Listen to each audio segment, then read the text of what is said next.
මෙරට ප්‍රමුඛතම ක්‍රිස්තියානි පිරිමි පාසලක් වන ශාන්ත තෝමස් විද්‍යාලය 1851 වසරේදී මෝතරදී ආරම්භ කෙරුණු අතර 1918 වසරේ එය ගල්කිස්ස ප්‍රදේශයේ ස්ථාපිත කෙරුණා.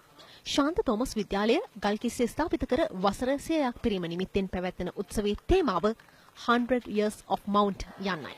විද්‍යාලයේ නිල ලාංඡනය වෙබ් අඩවිය සහ ජංගම දුරකථන ඇප් එකක් 100 වෙනි සංවත්සර සැමරුමට සමගාමීව දියත් කෙරුණේ කොළඹ රදගුරු අතිඋතුම් දිලෝරාජ් කනගසබේ පියතුමාගේ ප්‍රධානත්වයෙන්. කීර්තිමත් ගෘහ නිර්මාණ ශිල්පියෙකු වන ආශ්ලිද වොස් මහතා නිර්මාණය කළ විද්‍යාලීය ගොඩනැගිල්ලද මෙහිදී විවෘත කෙරුණේ කොළඹ රදගුරු පියතුමන් අතින්.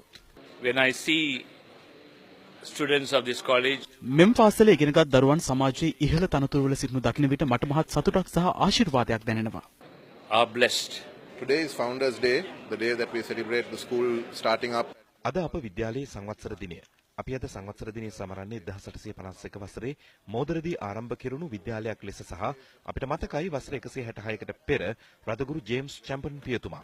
එතුමන් අතින් අපි එදා විශිෂ්ට නව ගොඩනැගිල්ලක් විවෘත කළා. ඒ වගේම තමයි ආදිසිසුන්ගේ සහ පාසලේ මිතුරන්ගේ අරමුදල් වලින් ලන්ඩන් උසස් පෙළ ඒකකයක් ස්ථාපිත කිරීමටත් සැලසුම් කරලා තියෙනවා. අපි එහෙම කරන්නේ සිසුන්ට හොඳ පරිසරයක් පහසුකම් සහිතව අධ්‍යාපනයත් ලබා දීමේ අරමුණින්. 100 years presence in this part of the country.